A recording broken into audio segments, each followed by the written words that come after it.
देर नहीं हो रही, आओ चाचा। आनंद एक पास के होटल में ले गया और थाली मंगवा कर सामने रख दी।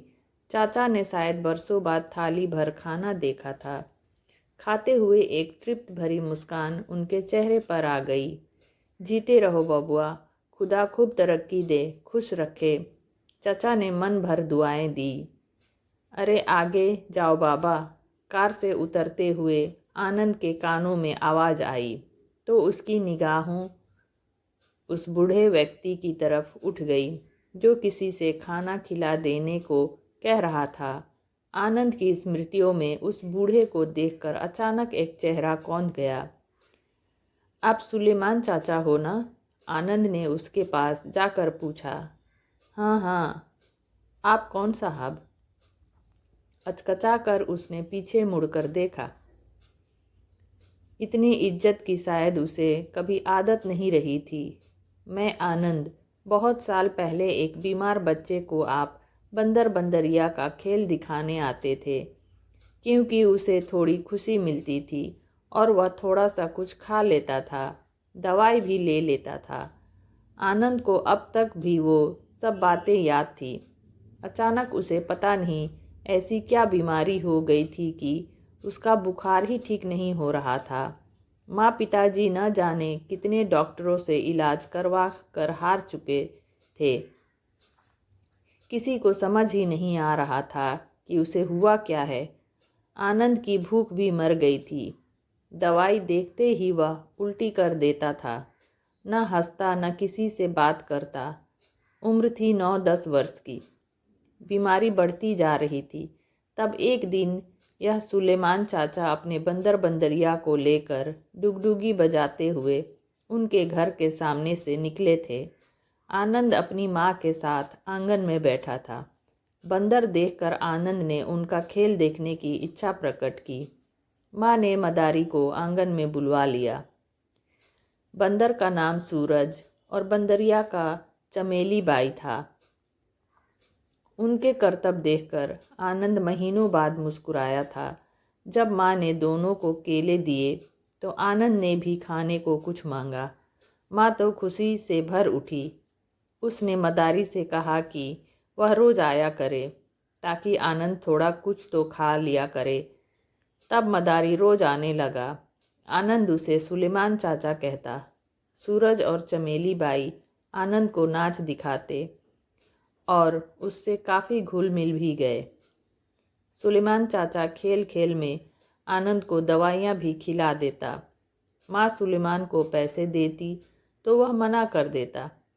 बबुआ ठीक हो जाए वही हमारा इनाम है बीबी जी, सुलेमान दुआ करता।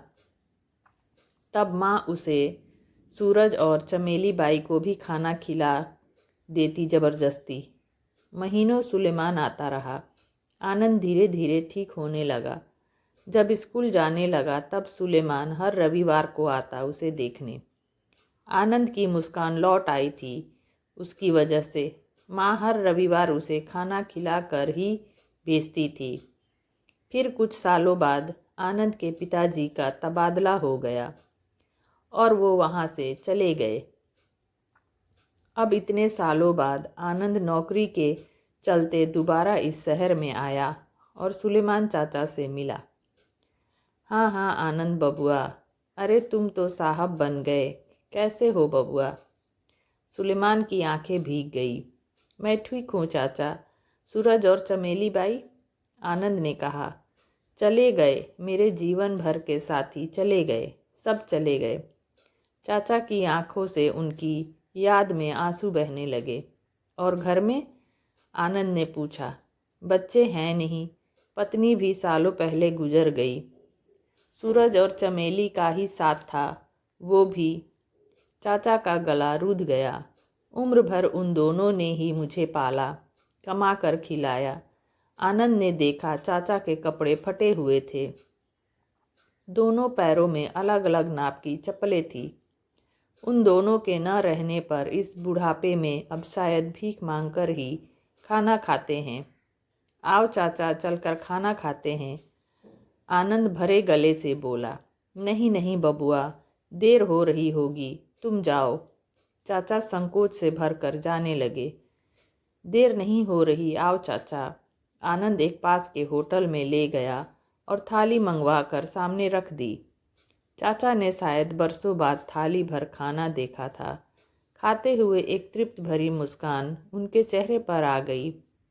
जीते रहो बबुआ, खुदा खूब तरक्की दे, खुश रखे। चाचा ने मन भर दुआएं दी।